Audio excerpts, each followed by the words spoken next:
Écoutez bien ce qu'a publié sur Instagram un influenceur parentalité qui possède non moins de 106 000 abonnés sur son compte. J'ai peur que tu sois un violeur, mon fils. Ma plus grande peur en tant que père, c'est que mon fils devienne un violeur. Il fait indirectement référence aux propos radicaux d'Alice Coffin, la conseillère à la ville de Paris, qui déclarait que tous les hommes étaient des violeurs potentiels. Père d'un enfant de 4 ans, marié à une influenceuse forte d'un réseau de plus d'1 million d'abonnés, le blogueur affirme que la plus grande crainte vis-à-vis de son enfant est donc qu'il devienne un violeur. Alors, en tant que parent sain, vous vous dites certainement, personnellement, j'ai plutôt peur que mon fils tombe malade, qu'il ait un accident à l'école, qu'il ait une mauvaise note, qu'il ait un chagrin d'amour, ou encore qu'il se fasse agresser. Mais Samuel CLT, qui est suivi par des milliers d'abonnés sur TikTok, un public donc plutôt jeune, affirme que les hommes violent. Ça vous rappelle quelqu'un? Eh bien oui, les théories déconstructivistes et soi-disant anti-patriarcales ne sont autres que celles d'Alice Coffin, cette militante du lesbianisme politique, et de Sandrine Rousseau, dont elle était la directrice de campagne. Les hommes tuent, les hommes violent, tenez-le vous pour dit. Mais plus loin, le blogueur explique dans ses différentes vidéos TikTok qu'il faut respecter le corps et la personne de l'enfant, à savoir lui apprendre le consentement, notamment sur les bisous, les câlins, le change. Évidemment, il faudrait bien sûr attendre l'accord de son bébé pour changer sa couche. Plus loin, il se moque également dans d'autres vidéos des fessées, de l'autorité, de la masculinité et de la virilité. Bref, vous l'avez compris, une vision bien woke de la famille, mais vous allez voir dans ce deuxième BVR que le wokisme fait de plus en plus de ravages. C'est parti.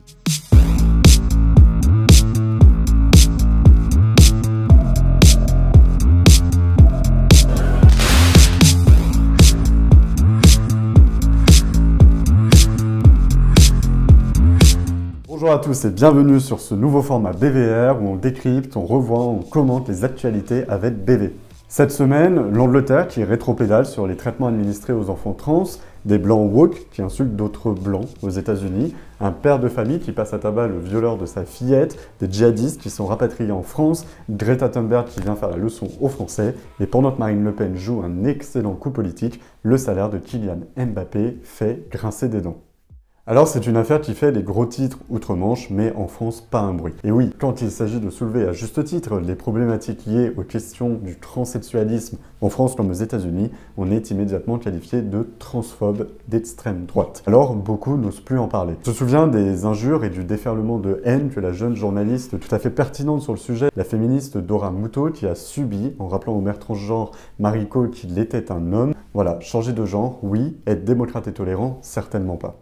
En Angleterre, pourtant, peu importe l'ire de la communauté LGBT, le NHS, l'Agence nationale de la santé, a rendu public des recommandations pour un meilleur contrôle des traitements hormonaux délivrés aux enfants lorsqu'ils remettent en cause leur genre. L'Agence de la santé anglaise estime que certains effets, notamment ceux des bloqueurs de puberté, sont irréversibles, alors qu'après l'adolescence, certains de ces enfants voudraient revenir en arrière. Souvent, c'est trop tard. C'est donc en fait ce que regrettent les médecins de la NHS qui parlent d'un manque d'accompagnement sur le plan psychologique et mental d'enfants qui parfois à l'inverse sont confortés dans leur dysphorie de genre alors qu'ils auraient besoin d'être protégés de certains lobbies. La NHS, cette agence, précise que la majorité des enfants qui croient être transgenres traversent en réalité une phase transitoire. Ces traitements hormonaux qui sont proscrits à des enfants trop jeunes, ils provoquent selon la NHS des pathologies physiologiques et psychologiques. Faible densité osseuse, stérilité, anomalie du développement sexuel, dépression. Bref, ce que recommande la NHS, c'est de ne plus donner ces traitements que et uniquement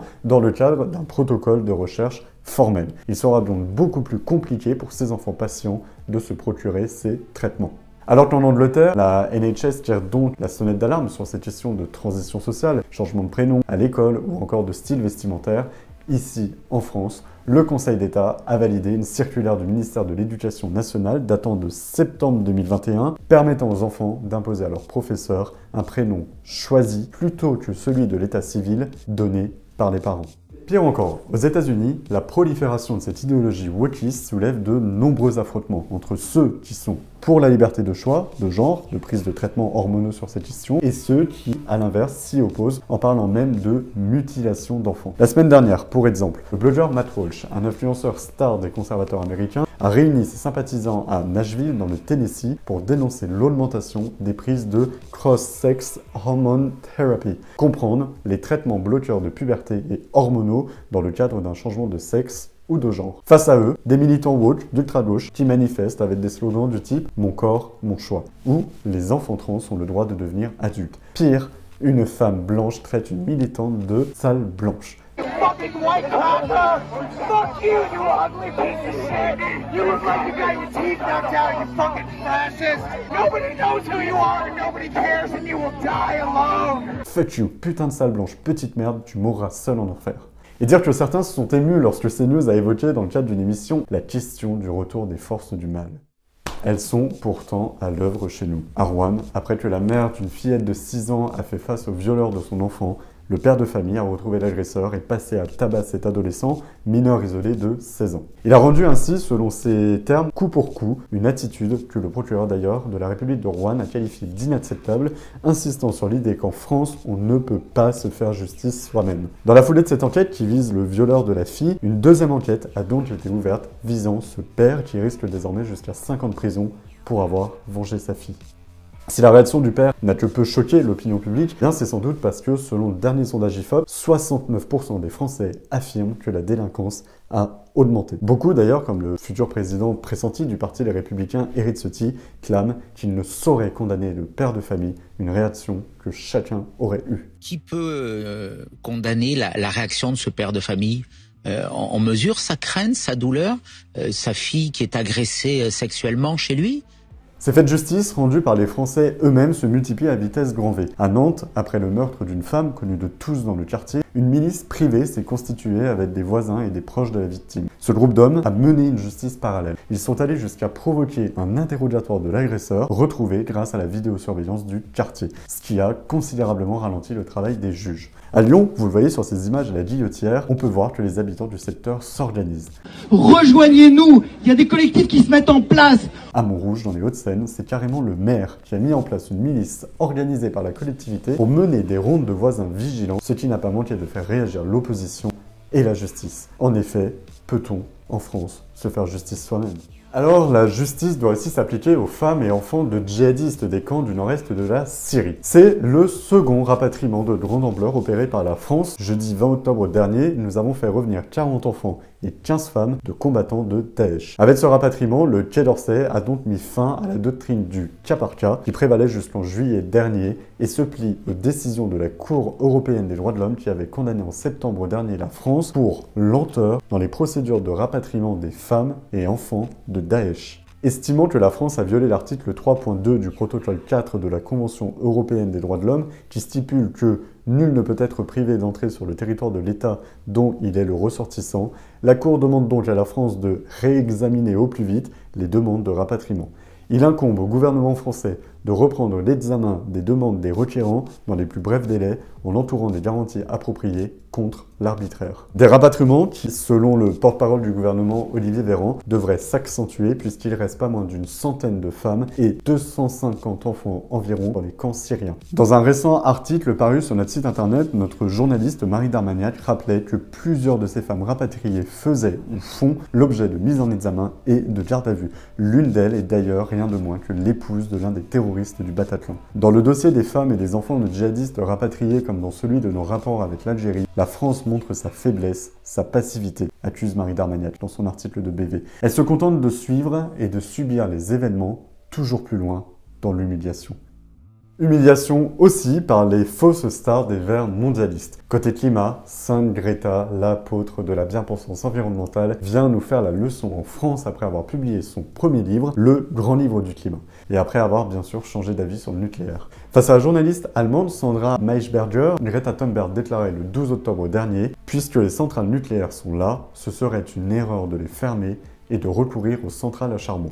Interrogé par Marc Baudrier, rédacteur en chef adjoint de Boulevard Voltaire, Jean-Paul Houry, essayiste qui publie son deuxième ouvrage sur Greta Thunberg et son rapport à la science, explique qu'il est trop tôt pour enterrer le grétatisme, un mouvement qui sacrifie la science sur l'autel de l'écologisme et de la décroissance. Il distingue par ailleurs écologisme, une idéologie politique, et écologie, une science. Invitée exceptionnelle de France Inter ce lundi 24 octobre pour la sortie de son livre, la jeune activiste argue que les gens qui se sentent menacés par les mouvements climatiques ont besoin d'avoir recours à la haine, à la moquerie, parce qu'ils n'ont pas d'autres arguments. Ou peut-être avons-nous surtout peur de voir certaines de nos libertés tuées par une enfant de 20 ans. Nos libertés dépendent aussi et surtout de nos députés. C'est à l'Assemblée nationale que Marine Le Pen a joué l'un de ses meilleurs coups politiques en créant la surprise. Lundi, lors des discours sur les motions de censure déposées par les groupes NUPES et RN, la personnalité politique préférée des Français a provoqué un véritable coup de tonnerre. Mon groupe, parce que seul l'intérêt national dicte ses actes, votera la motion de censure de la NUPES. Boum! Goutte de sueur sur les fronts des députés Les Républicains, main tremblante du côté de la NUPES, mine affligée dans les rangs de la Macronie. Bref, Marine Le Pen a mis tout le monde KO en un seul coup. On vous explique. En fait, en étant au pied du mur, les Républicains ont été forcés de démontrer une fois de plus qu'ils n'étaient, selon le Rassemblement national, que la bouée de sauvetage de la Macronie. Puisqu'ils refusent de voter cette motion de censure, ils permettent de fait au gouvernement de se maintenir. Mais il était, d'après eux, hors de question de s'unir de fait au RN et à la NUPES, quitte à sauver le soldat Macron. Il faut dire qu'en cas de censure du gouvernement, et donc d'une logique dissolution de l'Assemblée nationale par le président de la République, suivie d'élections législatives, eh bien les Républicains auraient tout à y perdre. Ils ne tiennent plus aujourd'hui que par la volonté farouche de conserver leur siège et leur indemnité. La NUPES, gênée elle de voir le RN les soutenir pour faire tomber le gouvernement, a tenté de se dépatouiller tant bien que mal, mais ils ont bien été contraints de reconnaître le génie politique qui a envoyé cette flèche empoisonnée. Alors bien sûr, toutes ces motions ont été rejetées, les calculs mathématiques et politiques ne permettant nullement aux oppositions dispersées de faire tomber la majorité. Mais ces nouveaux mouvements de ligne seront évidemment une source de crainte dans les semaines et les mois à venir pour le président de la République, Emmanuel Macron. Enfin, pour terminer, comme dans chaque BVR, on vous fait réagir avec BV et cette semaine, c'est le salaire de Kylian Mbappé qui a créé la polémique. Le journal Le Parisien a révélé, dans le cadre du contrat qui le lie au PSG, le footballeur pourrait toucher 630 millions d'euros bruts sur 3 ans, une somme qui en a choqué beaucoup. Et vous alors, qu'en avez-vous pensé? Débattez-en en commentaire, abonnez-vous, partagez, allez visiter notre site web Boulevard Voltaire, abonnez-vous à notre newsletter, c'est gratuit et je vous dis à la semaine prochaine.